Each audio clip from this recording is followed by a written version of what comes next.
people being interviewed do not necessarily represent the views of Bear Media Productions or Willow Springs R4 School District. Welcome back to the Bearcast. It's Caleb. I'm here with Gavin, Rogan, and Mr. Wickens. So, yeah, Hello, everybody. just going to ask you some questions about what's going on. Mr. Wickens, our American government teacher, so there's a lot of interesting topics we can talk about going on right now in the world, so I thought it'd be cool to get your insight on it. So, all right, well, so I just wanted to start off. If you'd like to introduce yourself or anything. Yeah, I'm, the students call me Mr. Wickens. I go by Jerry, but, hey, I've been teaching for 12 years, found a lot of enjoyment in it. Students always keep you on your toes and sometimes back on your heels. So it's a good life being a teacher. I just wanted to, we've been talking a lot about next year's classes, so I thought I'd start off talking about the criminal justice class you're teaching next year, what you have planned for that, and what people that can want to take it can expect. Yeah, that's an intro into law enforcement. So right out of high school, you're not old enough to carry a gun or, be an actual police officer commissioned to pull people over. But you can work a lot of different areas in law enforcement, such as a jailer, dispatcher, even going out and investigating and taking down information for crime scenes and accidents. So there's opportunity right out of high school for this, and this sets you up for that opportunity. Mm-hmm. So just allow somebody that's trying to go into the justice career or something like that, get a little head start. Yes, exactly. You learn pretty much everything a police officer would in a police academy, except for handling guns and driving vehicles. Are you going to be able to offer any type of certification?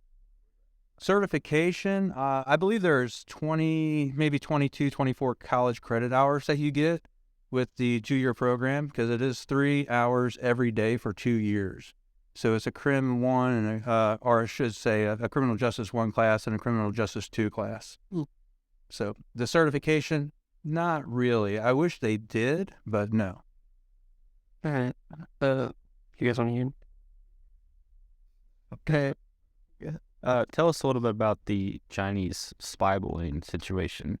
So I think I know just about as much as anybody else knows. I've been paying attention to it. Apparently, we had a balloon cross over Alaska and then into the United States, kind of hovered over Montana for some weird reason for a little bit, and then traversed down through Missouri and over to the Atlantic. And finally, our government decided, hey, maybe we'll shoot this down over the Atlantic. The reason was why they didn't shoot it down over Montana was because it might hurt somebody when it falls. Mm-hmm. But I'm pretty certain we got some really smart guys in the military that can say, hey, this starts falling here, it'll land there. Mm-hmm. I'm not Mr. Jackson, but that's the guy I would be asking. Yeah. It's kind of weird that they had those balloons right over our nuclear bases. Oh, is that what it was in Montana? I was unaware. Bases in Montana. I'm not Really sure. Interesting. Also, I think there's this Whiteman's place up there in northern Missouri. Yeah. Yeah. Wyman is up there. Now, was there just one or was there multiple? So there are multiple unidentified flying objects. From what I understand, one of the more recent ones where we spent a $400,000 plus Sidewinder missile on might have been a ham radio association out of Illinois, where they actually had a balloon that would circumnavigate the globe, and it carried a repeater for their devices. So, it might have been like a $14 balloon. I don't know how much the antenna was, but, it's our government again. So you don't think it's UFOs or well, not UFOs, like extraterrestrial life, aliens? You mean like the Greys? Yeah. Or lizard people? Yeah, you think it can be? Well, I have heard some officials say that they're not counting out or ruling out that it could be extraterrestrials. So let's just think about that for a minute, okay? They traverse interstellar space, they get to Earth, and they use balloons for surveillance. And then, I'll check. anything gets shot down, even though they just made it through like light years of open space. Yeah. It's shot down. It's a possibility. Can't rule it out. So why do you think, obviously it's China's property, but why do you think they're getting such a bad shape about it? It's in U.S. airspace, correct? Obviously it's over Montana. I think they're trying to back up their claim about being upset about it because they they have said that the United States has done the same thing in their airspace, and that they have done this before. So that's a claim that I haven't seen, justified or fact checked yet. Maybe we should get some fact checkers on that.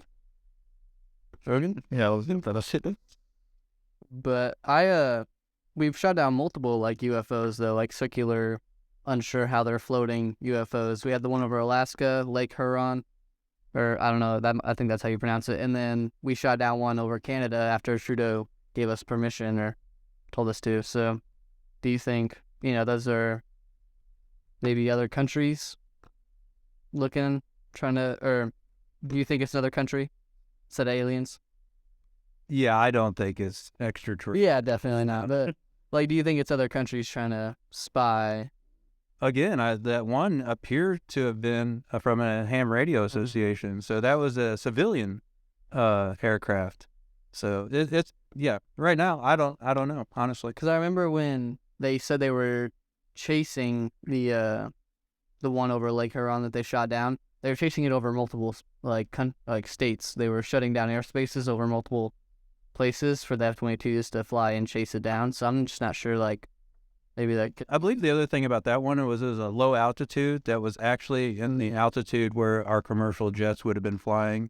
So, yeah, they definitely need to shut down the airspace in there. just when the F-22s are flying anyway. Yeah. Okay, that makes more sense. Because I remember I also saw something, this might not be true, that China, immediately after we said that it could be them, said they were dealing with their own UFO right after.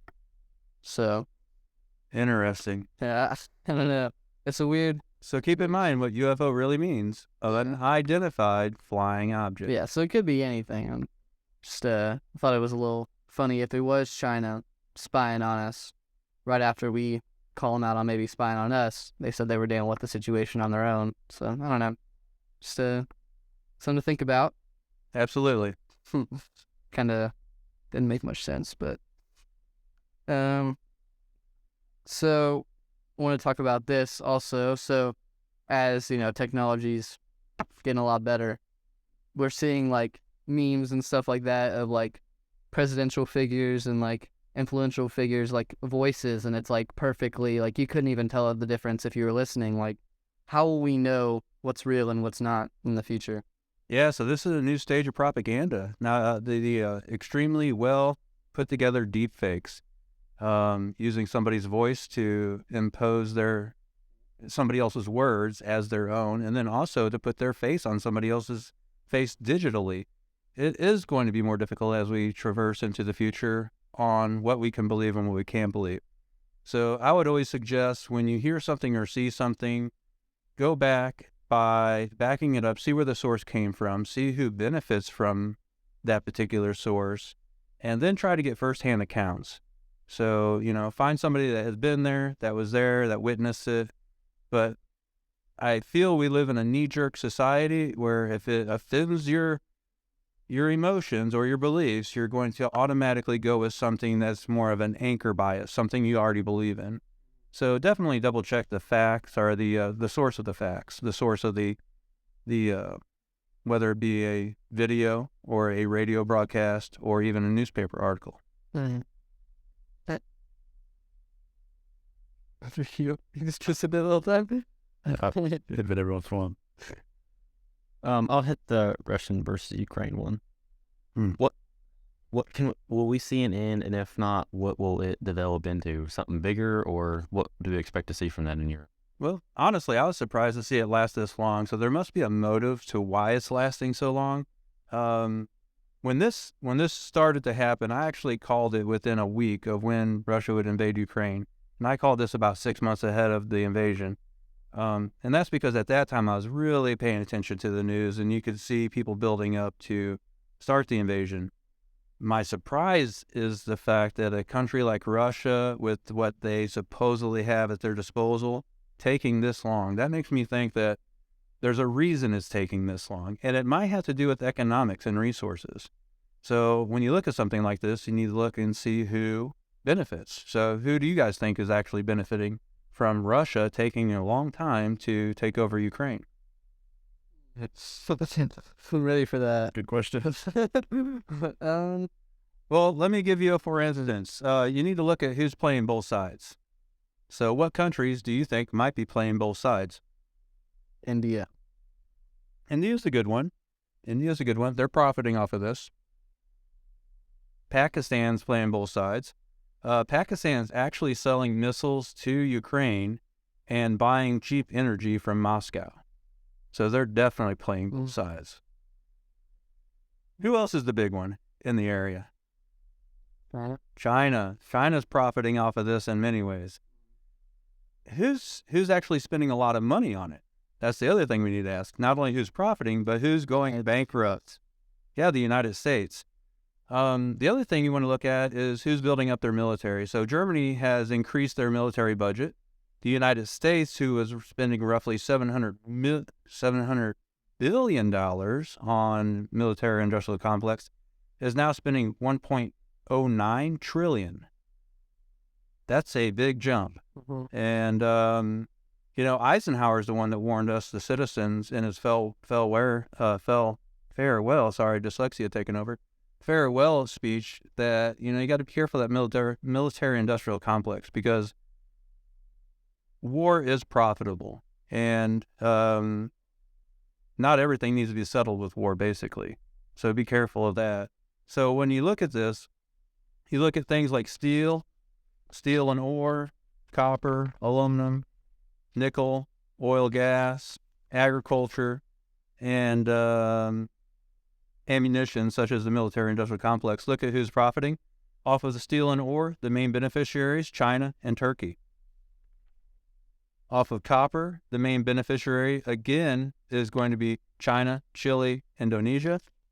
Aluminum actually costs a lot to produce aluminum, so Europe has been going in the hole, but some of your beneficiaries there will possibly be China again. And then in nickel, the United States actually will probably make a mint off of nickel.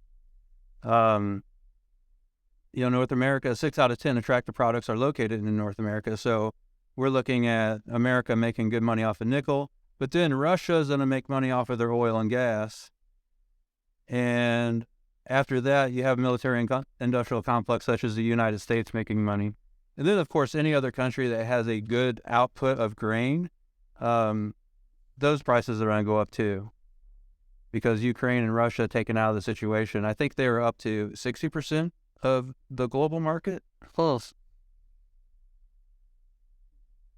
So, as this goes on, do you think this could branch into like a World War III scenario kind of thing? With Well, unfortunately, with war, you look at this war, it has a lot of different indicative relationships, or it has the markers of several wars from past. It has the marker of a civil war. It kind of has the marker of World War I, because what they're really not talking about are all the alliances that were set up before the invasion of Ukraine. You had Chinese embassies and nationalist ambassadors going all over the place, kind of talking to other countries to make sure what side they were on, what resources could be traded back and forth when this actually happened. So a lot of the heads of state, the leaders of countries, knew this was going to happen, and they started hedging their bet before it happened. So with that being said, World War III, unfortunately, is a possibility in this situation. Of course, we don't want to see that happen. Any war like that would change everybody's lives, and we'd all have to make some type of sacrifice. Yeah, definitely. So really what they're looking for right now is jets, right? That's what Zelensky's wanting. Also, we've had a few people deployed from the United States to different countries. So when you start seeing that, you start seeing our country place their pieces in certain areas of the world. That's also an indicator that it might happen. Putin just pulled out of the nuclear restrictions. So they didn't pull out of it, but they put a pause on it and said they're not going to abide by it now. So I guess now they can use strategic and tactical nuclear weapons whenever they want. Do you think they will use nukes? Or do you think that's just a It's hard to know what scare tactic? Putin will do. He was KGB for 15 or 16 years. then USSR dropped or it fell apart in 1991. That's when Ukraine became a sovereign nation. By 95 or 96, the U.S. and Britain actually convinced Ukraine to give Russia back the nuclear missiles that were in their territory. That kind of tied our hands to help them in the situation, because now they're being invaded. And in Putin's mind, he probably doesn't think it's an invasion. In fact, if you go back and look at one of his addresses to his nation, he basically said, we're going to make people in Ukraine so miserable that they leave and never want to come back. And he probably thinks Ukraine is rightfully Russia's. We were discussing that a lot last year when I was in your class. When it was actually starting, yeah. It's hard to believe that, was it today or yesterday that was the anniversary here? Yeah. And I honestly thought it would be 3 months. I mean, I really thought, but that's if Russia used their full might. And Russia, I don't believe, has used their full might at all. If you look at the early invasion, a lot of those people were quickly drafted. They were conscripted real quickly from far reaches of Russia, not really working together. Some of them gave up. Some of them thought they were on training missions. And then the predominant army that he's been using is the Wagner Group, which is basically a private military hired by Russia. So why do you think they're not going all in? Do you think they're holding back in case something bigger happens? Or Well, going back to what we talked about a little bit ago, the resources, who's making money as this continues to carry on. But is Russia making much money up? Russia was making money off of the energy they were selling, yes.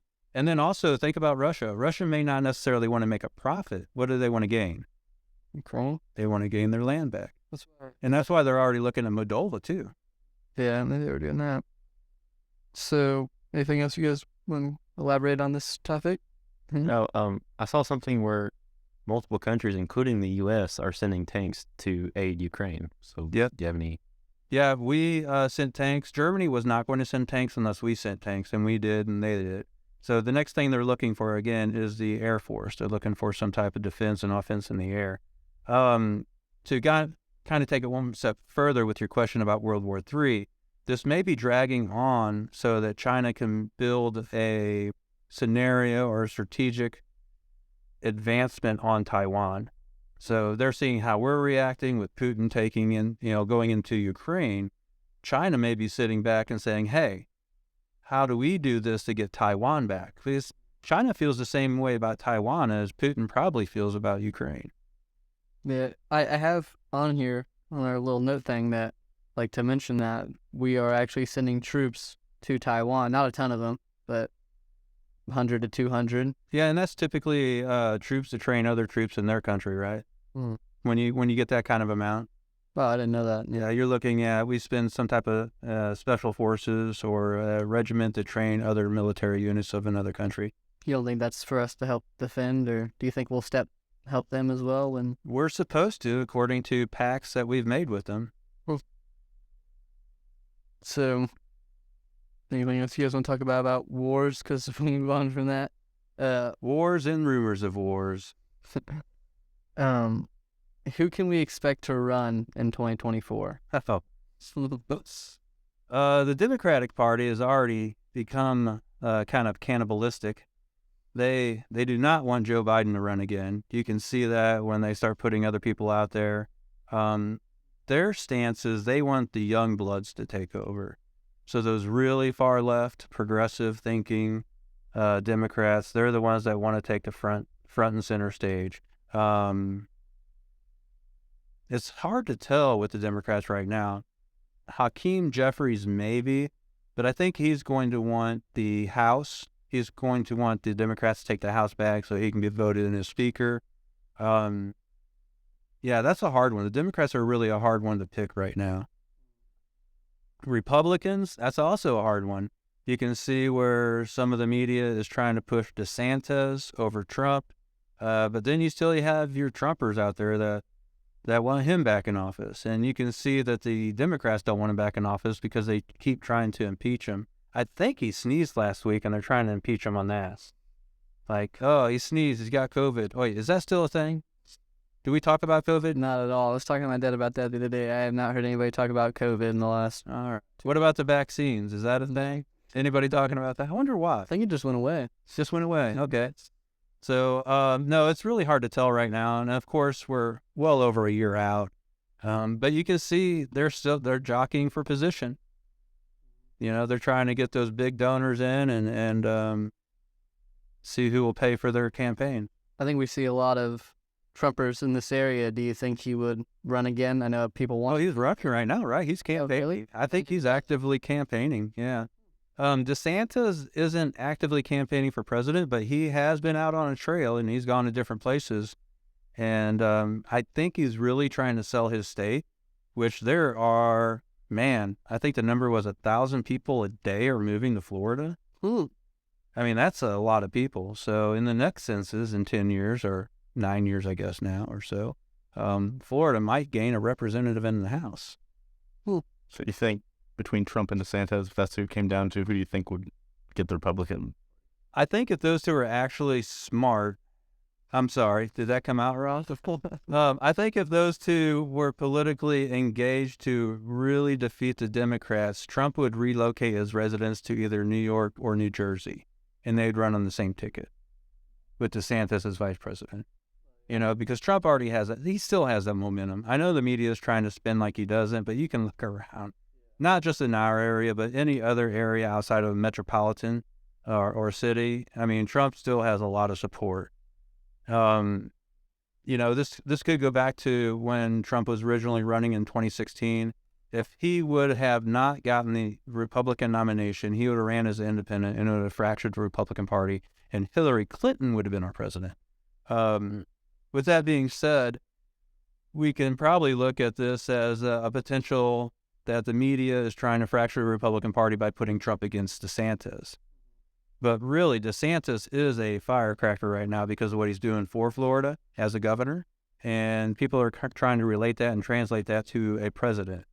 That doesn't necessarily mean he'll be a good president.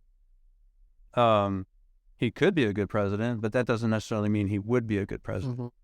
Trump has already been in the position, and even if you dislike the guy, it's hard to see what he did wrong for the country. He's a good leader. He probably shouldn't have been on Twitter, from what I understand. He's unbanned, but or talked staying off. Yeah, he's unbanned. That's because Elon Musk had that whole fight with Twitter, right? Yeah. Fought it out. And He still hasn't posted on it though. I saw his account the other day. He has stayed off. No, somebody should have reined him in and his outburst, I would say. But no, I think a winning ticket for the Republicans. And then we have to go back to the 2020 election. Are we going to let people vote mail-in ballots? Are we going to mail a bunch of ballots out that are unaccounted for and let them be voted in? It's kind of a crazy thing that we're in because of COVID. But probably Trump. I could see Trump running and probably getting the Republican nomination, unless he's impeached for something. And of course, part of that impeachment, let's talk about January 6th right now. Yeah, definitely. So 40,000 hours of tape just got released to Tucker Carlson. Why did our government release footage to Tucker Carlson? Why didn't they release it to us, the citizens, and every single talking head? That seems a little suspect in itself. What do you guys think? 40,000 hours? Maybe. Why would they do that to Tucker Carlson? Maybe so that, obviously Tucker Carlson is seen to be very Republican. Oh, he's Fox, definitely. Yeah. on the right side of the spectrum, the conservative side. So why wouldn't they? Right meaning direction, not correct. I Yeah, want to make that clear. yeah. And why wouldn't they send that to more left-based outlets? Do you think that they would exaggerate? Well, there's quite a Trump more. From what I've heard about it so far, is there's quite a bit of evidence in there to prove that Nancy Pelosi and the Washington, D.C. police did not do enough to stop the riot from happening. And in actuality, it's suggesting that the police instigated it by firing on innocent civilians with rubber bullets and tear gas. So basically, they kind of poked a hornet's nest. Yeah. And they also declined any federal help with National Guard or anything like that to stage up and squelch it. And Trump even offered so many soldiers hey, this is gonna be a I can't say that word, a poop storm.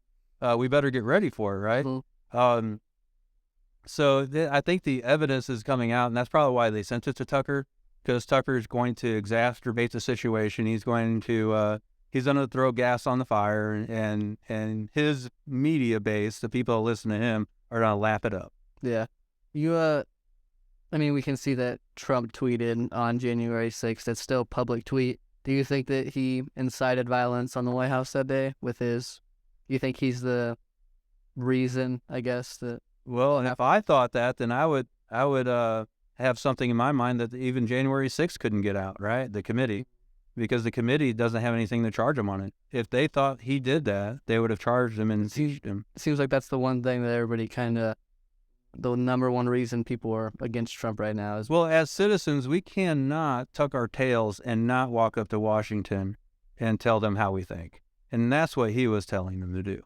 You know, when you look at things like, look in the crowd, look at this guy named Ray Epps, was he instigating? And then this, like I said, the other 40,000 hours of footage that they put out, why did they just harp on a few hours when they were doing the investigation and not share the full 40,000 hours? I mean, and then also the police officer that they said was a result of death because of the situation. When you look at the coroner said he had a stroke. Had nothing to do with January 6th. The only person that died on that day because of the riot was Ashley Babbitt, who was shot by a D.C. police officer. And if you watch that footage, she was not a threat. They could have handled that in a very much different way, different way. Going back to kind of the Russia versus Ukraine thing, and if the possibility stands for Trump to become president, if that were to happen, how do you think he would handle that situation differently than our current president? Well, the way he did it with North Korea, was basically threatening them, like, you do this, we're going to bring the full weight of the United States down on them. Basically saying, I got a red button on my desk and it's bigger at work, right? I don't think he would use the red button, but he would definitely say, hey, I got people sitting probably in Colorado Springs that will fly drones and take you out. Because I would hope he understands the severity of any nuclear weapon, especially mass nuclear weapons being used. We all lived in a contained system. The Earth is a contained system. So if we start having nuclear weapons going off all over the place, you better get to the southern hemisphere quick, because we are going to be poisoned up here. Eventually it'll get to the southern hemisphere too, but it'll be tough life up here. So I don't think he's not to say he doesn't have that kind of ego. There's one thing I saw, it's on social media, so I don't know if it's how liable it is, but he got a call from North Korea saying, I have a red button on my desk, and he said, I have a red button too. It's a lot bigger and it actually works. That's pretty funny. And, with North Korea, that might be what you want to say to Kim Jong-un and North Korea. But with Russia and China, I would hope that he would use different tactics. So with them, I think what you need to do is figure out what Putin's doing, why he's doing it. The same way with Xi Jinping, what he would be doing and why he's doing it. Because what it comes down to is political interference. Because we actually, against George Washington, so I'm going to quote another great president, or at least in summary, George Washington warned us to stay out of foreign affairs and don't meddle. If it doesn't directly affect us, we shouldn't be in it. And as a country, we've done that quite a bit. Oh, yeah. And that's kind of why we are where we are now. And there's so much turmoil on Earth right now.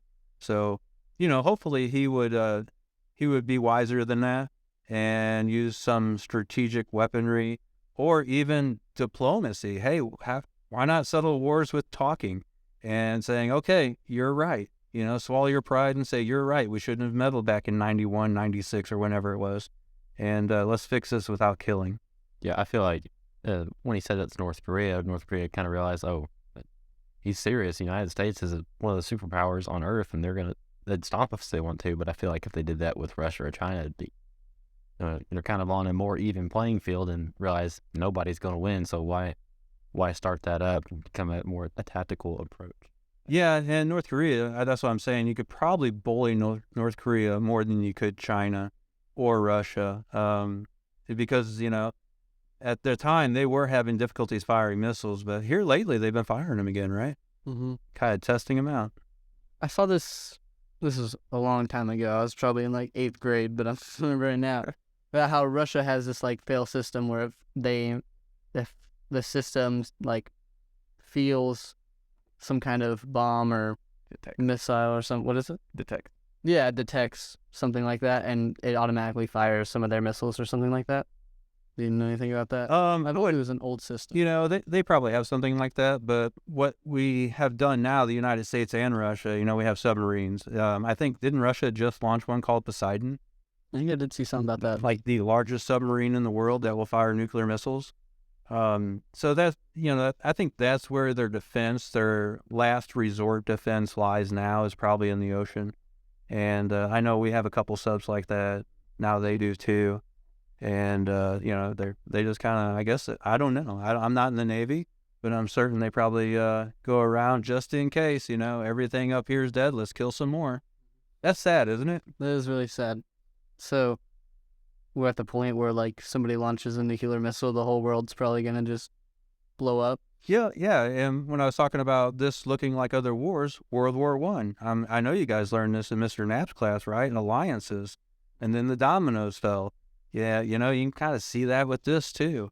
We all have different alliances across the globe, and once somebody gets hit in the face, then we hit the other person in the face, and it just doesn't really stop. So, You want to hit this last one? yeah, we got one more question to ask you. Why do you think the media is not really covering all these, like, train chemical spills? And there's this big wreck in Ohio or train wreck that's, I think I saw something right before this that it killed like 45,000 wildlife and things of that nature. And we're seeing that this actually happened multiple times, but they've never really discussed it. What do you think that is? I'm not sure. That one in East Palestine, right? Is that how that's That's a big one. East Palestine, Ohio? That was the big one that got some attention. Apparently, that was because of some bearing that went out and overheated, hauling plastic pellets, caught on fire, didn't know for 100-something miles, and then it caused the train to derail. It was interesting that they chose to burn the chemical off. So apparently, I guess what they did was dump the stuff in a trench and burn it off, rather than getting it out of there in another means. And just looking at it, like I said, I haven't studied this one a lot, but just looking at what I've heard, it seems like the train put their economic ventures ahead of the safety of the people and the environment, because it sounds like what they did is cleaned it up as fast as possible to get the train back on, you know, to keep the train, the railroad going. So it seems like they put health and environment actually they put profit over health and environment. That's what it seems like in this particular situation. They probably could have handled that a lot differently. I'm disappointed in our administration and our Secretary of Transportation and Safety, which would be Pete Buttigieg. You know, it's nothing on them to go and present themselves and say, hey, this is how we're going to help you. And, you know, I did hear some blame thrown back on Trump. I haven't investigated that, but I know Trump did do some deregulations, which saved the country money. And that could be a possible factor in the situation, but still, them not coming out doesn't give them a lot of credit. They should have came out and announced stuff right off the bat. We just saw this, some exciting news. I think we could all agree. They're passing a bill trying to pass a bill to no longer allow insider trading in Congress and things like that. Do you think that's a pretty good idea? You know, I don't know if insider trading, definitely, you want to squash that so that everybody else has a fair shake at this situation. I think what we need is more transparency in the economics of all politicians.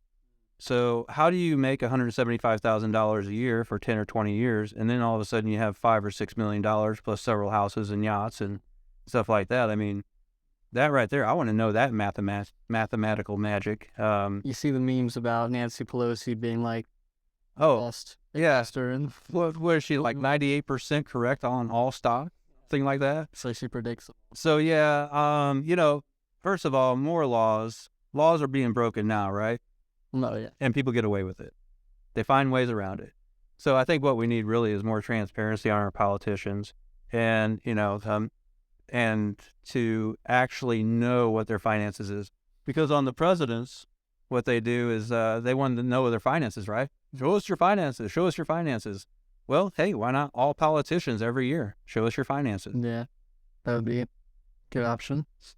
I think one of the big questions that everybody's wanting to know is when are gas prices going to go down if they are, and when are goods going to go down if they are. Well, didn't you see? I mean, Joe Biden has saved us from the high gas price. I mean, that's what I'm hearing, but I mean, I'm not seeing it. Well, it was up to what, $4.95, $5.25 a gallon. It's down to $3. I don't know what everybody's complaining. No, really. The gas prices, when are they going to go down?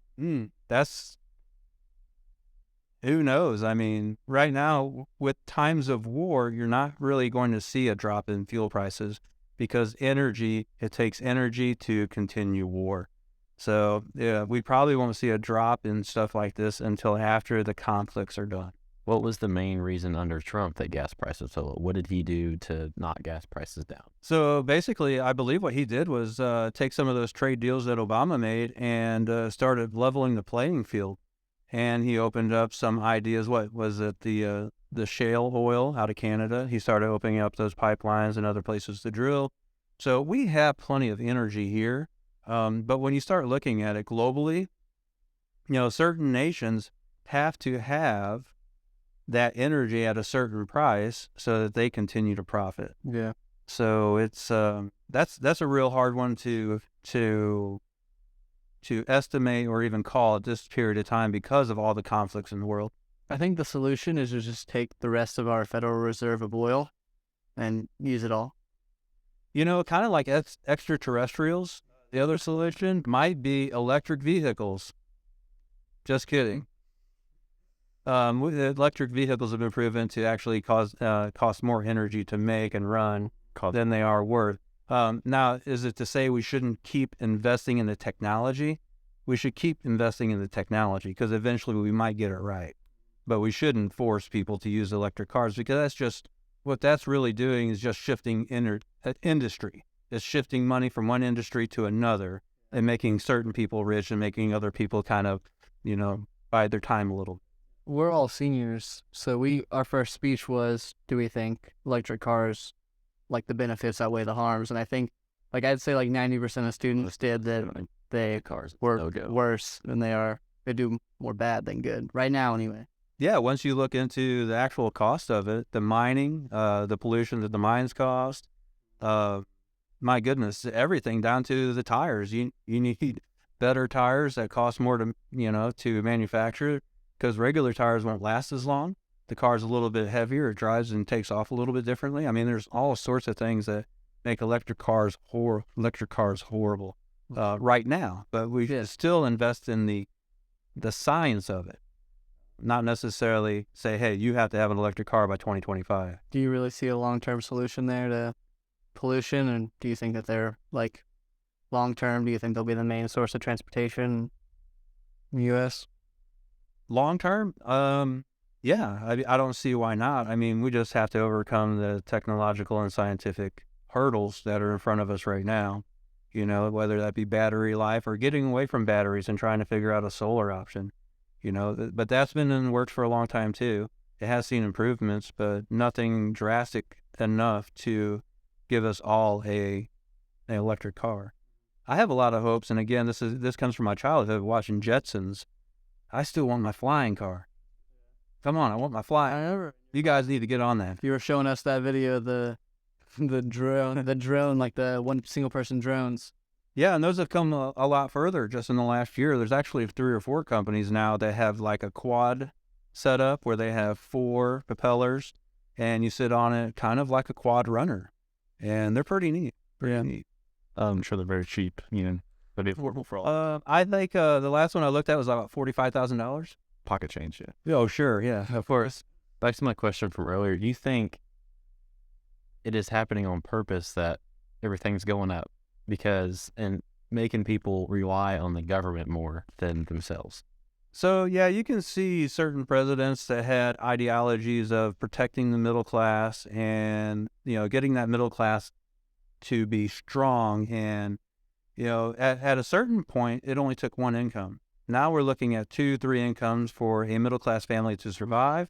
And what that does is that takes away the free time of the middle class. And if middle class doesn't have free time, they can't speak out against the government. So, is there a sinister plot there? There very well could be to erode the middle class. I mean, I think presidents like JFK, Richard Nixon, Ronald Reagan, and most recently Trump really understood the significance of a middle class, and they wanted a strong middle class. So when you have a republic, which is of the people, you know, and with democratic ideologies where we get to vote, the best way to, well, one of the best ways to eliminate their power and their voice is to have them so busy trying to survive, they can't keep up with it. And the other way is to divide and conquer, you know, and right now with the two-party system, most people stay divided and we are conquered. Yeah, a lot of things I've seen, or I've seen Kamala Harris say that the government's here to help you. The government will help you. And wasn't it Ronald Reagan that said the 9 most dangerous words in the English language is, I'm from the government and I'm here to help? That is exactly right. And he was a great communicator. I had another question. Oh, do you think we're headed into an economic recession? And do you think that's because of Biden's way of handling everything? Well, I think we kind of just went through George Orwell's 1984, right, with the Ministry of Truth. Were we or were we not in a recession? Or was that word redefined? I mean, it felt like we were in a recession. What is the definition of a recession? Yeah, I got no idea. Come on, one of you guys, come on. I'm sure you know what it is. I don't know the definition. 2 or more quarters in a downslope, right? 2 or more quarters in a downslope. So, you know, and really, when you guys get into college, you'll take statistics class probably, and you'll find out, hey, anything can be skewed. So basically what this administration did is they reworded a few things and said, no, we're not in a recession. But I believe we were there for a couple quarters. So a depression, though, is a different thing. I don't think we're going to go into a depression. I think our nation is resilient. The middle class is resilient. We have a lot of great people in our country, you know, and the thing about immigration, which you guys aren't even hitting on yet, I don't see any questions here about immigration. So that's a big one too. I love the fact that our country is open to take people in. Not right now the way it is, but the fact that our country is built to take in immigrants, because we need people from outside our country to help us, you know, keep up with everything going on. But the way it's happening now, that's really going to hurt the middle class. The fact that it is way open, you know, it's so open that there are people from 162 different nations coming across the border every day. Those people are in need help, and it's going to be up to the middle class, because we are the thriving class of our country, to help those people get a leg up. I think we didn't really even think about it, because you don't really see anything about it anymore. I mean, when Trump was in office, I mean, he'd bring it up every time he talked and about anything, but now you don't really hear about illegal immigration anymore. And that's going to be a lasting effect on our country. It's, you know, it doesn't really hit us here in middle America, but you start going to the border, you start going to New York or California where they've been housed, it's a pretty bad situation. And in fact, New York, we talked about earlier in the podcast here, we talked about Florida gaining 1,000 people a day. People are leaving New York in droves. And so New York is going to be a really rough place to live in the next 2 to 5 years. Huh.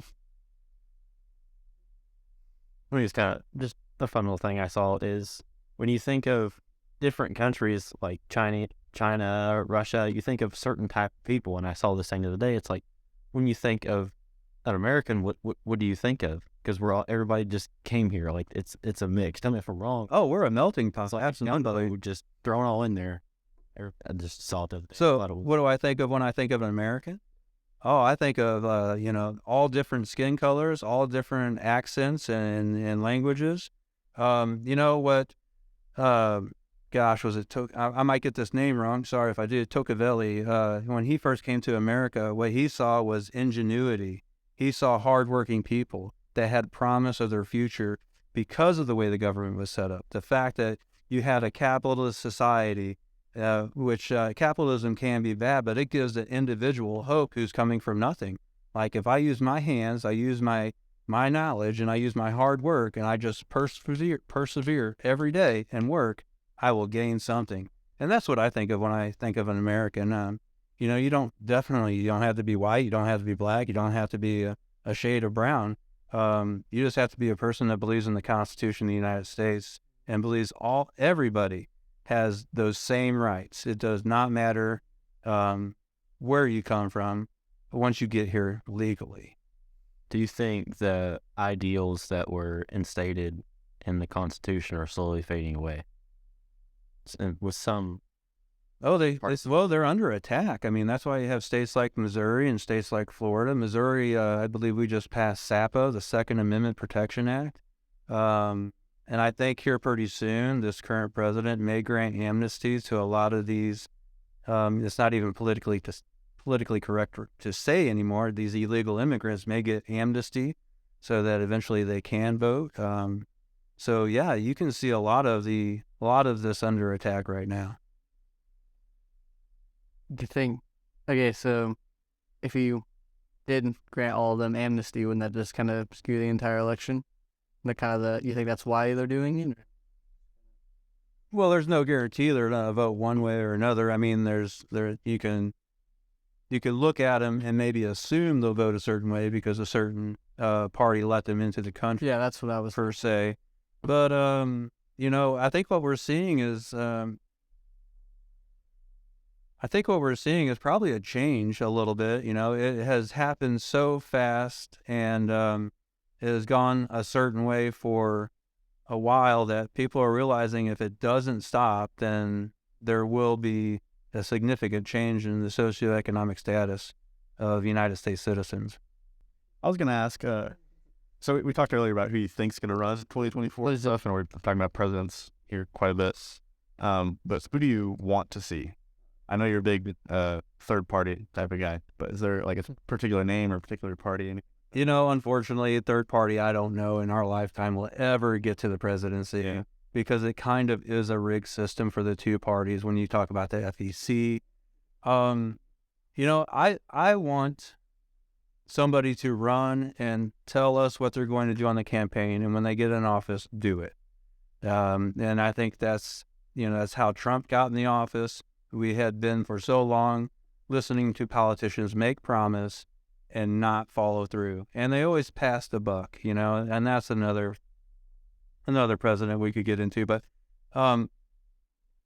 again, it doesn't matter to me if it's a woman, a man, as long as once they get into office, they're doing what's best for the United States citizens and preserving the constitutional rights, but doing that without making enemies globally.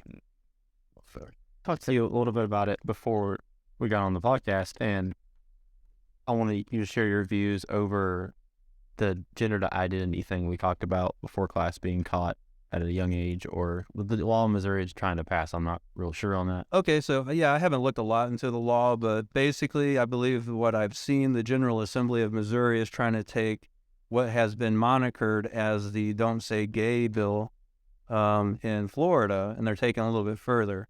And from my understanding, they're trying to eliminate teachers from indoctrinating kids K through 12, to eliminate the indoctrination into transgenderism. And even though I'm against limiting free speech, I feel like that's probably the right step for our school system, because it's been proven that this has been harmful to kids, to allow them to physically augment or start going down that trail that is sometimes irreversible. So right now they might be experimenting, and we're talking about first and second and third graders, at a young age, that probably shouldn't. Well, number one, how many of you can go out and drink a beer legally? I can't. You can't. Really? Why have we made that choice as a society to say you, at your age, can't do that? It's dangerous. It's dangerous, yeah. So, that frontal lobe, you guys know, when does that? 25. 25, that's when it's fully developed. Yeah, that's your logic making, your choice making realm of the brain, right?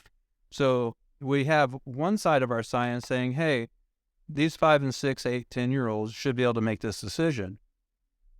That's going to permanently change their life. Especially messing with hormones at such a young age. Yeah. So, I dislike the fact that they're kind of going to put a whole thing there from K to 12, not being able to discuss it, because I think there is constructive discussion that could be made there at the right age. You know, at high school, you can go home and say, hey, Mr. Wickens said this, you need to go take care of him, or whatever you want to say, you know, take him to court or get him out of there, or whatever you want to do or try to do legally. But in elementary, kids don't really have the cognitive ability to understand that Mr. or Mrs. So-and-so had this thing in class that isn't appropriate for a first, second, third, or fourth grader. And so I would like for them to refine that a little bit and maybe put a thing in there where it maybe high school or even junior or senior or some point that you can talk about it. Because as soon as we start taking away the ability to talk about anything, then we're going back to what we just talked about a few minutes ago, and we're eroding the Constitution. Yeah, I feel like that's the last thing a young kid, third grade or fourth grade, should be worried about. Because I'm sure all of us, when we were in third, fourth grade, the only thing we're worried about is if mom packed our cookies in our lunchbox. And if we're going to get home. Yeah, when recess. That was the big one for us, recess. And if we got to get lunch that day. And, you know, in middle school, obviously, that's when pubescent is starting to hit, and, you know, kids might begin to experiment. At that point, you know, not necessarily it's teacher, but, you know, get a counselor in there, get the parents involved, you know, find out what the family actually would like to see with their child, because really the school shouldn't be in those kind of decisions. It should be, let the parents know. Parent can decide how they want to handle their children when it comes to a lifelong decision such as that. It's just about, like, what time is really appropriate, like, going back to your first point, because, like, you look at Willow, at least when we were kids, you didn't really talk about, like, puberty or anything like that until you were in, like, 5th grade. It'd be weird if they just started telling us about it in 1st grade, because, one, we probably weren't at a maturity level where we would really be interested, or just think it was kind of gross and weird. So, and I feel like if it's introduced to you too early, you're ruining the innocence of a child. You know, like you said, you're worried about cookies or putting Play-Doh up your nose and trying to blow bubbles with it. Look at this rocket. Poof. Green Play-Doh. Yeah. So, yeah, I think talking about that early, you're definitely ruining the innocence of a child. Yeah, they wouldn't care, and two, there's just not really any point to it. Yeah. So, is there anything you guys like to discuss? We've been talking for a while, but I think we joked about it before this, how long it would be. We planned on it. Yeah, well, like you said, I feel like you said it's come to mind. Yeah. But you said they should confer with the parents. Like, what if the parents are cuckoo for Cocoa Puffs and they have no clue what's going on? Well, again, that's not the school's. Unfortunately, in some cases, you know, the school can intervene in certain situations if the child is in danger. But, you know, cuckoo for Cocoa Puffs is subjective, you know. What is right in your family might not be right in my family. And at that point, what we're trying to mitigate here is the school pushing ideologies on a kid who is a part of a family. So at that point, the school is going to have to, if they don't agree with it, they're going to have to back off and allow the family to conduct their business and their life as they want to. So you're saying there's that boundary until safety becomes an issue, and Exactly. they're allowed to cross over. Exactly, and that's what I wish our General Assembly would establish, is where is that boundary of safety? Mm-hmm. You know, the physical binding of a girl, I mean, that's kind of a disfigurement. I mean, we go back and we look at Asians, right? They bound feet, so they'd be small. They literally broke the foot of a woman so she would be petite, or, you know, be attractive. This is no different. This is really no different than that. It's just at this point in our society, we've said we're allowing this young kid to decide. But we just talked about that frontal lobe not being developed. So the parents need to step in first. And then if it is a danger, the parent is allowing the child to act in a way that our state deems dangerous, then the school needs to make the correct officials aware. And I think does it require a parent permission for a child to undergo any decision that they make, or any kind of surgery or anything like that? Or is that up to them completely? You know, just like anything else, there are probably ways to get around it. If it is a law where they have to have the parents' permission, you know, what if there's an aunt or an uncle that will be the surrogate parent for that particular meeting or something of that nature. So yeah, I think there is, but I think our Attorney General is looking at suing a institution or organization out of St. Louis that was promoting this stuff, and they have backed off of their promotion of it now. Yeah, that's a real deep one to go into because you're crossing over family values, state law, and where does that school, public school at that, intervene? Where's that certain boundary stand at? Yeah, And it's different in everybody's eyes. it is different. They establish a specific boundary that will be uniform throughout and not just what my version of the boundary is, what his, or what's your. Your eyes, yeah, any of us. We probably all have, when it comes right down to the particulars, we probably all have a different line. So, Gavin, you got any more ideas? No, I'm done. That's all I got. Wickens, anything else you'd like to discuss? No, guys, just keep up the good work. And remember, what we really need in this world is just try to be better people and look out for each other. Well, guess we'll wrap it up there. Thank you guys for coming and talking. Thank you, Mr. Wickens. Thanks for inviting me. Discussing for so long. We've taken about an hour and 15 minutes of your day, but well, we'll wrap it up there. Thank you.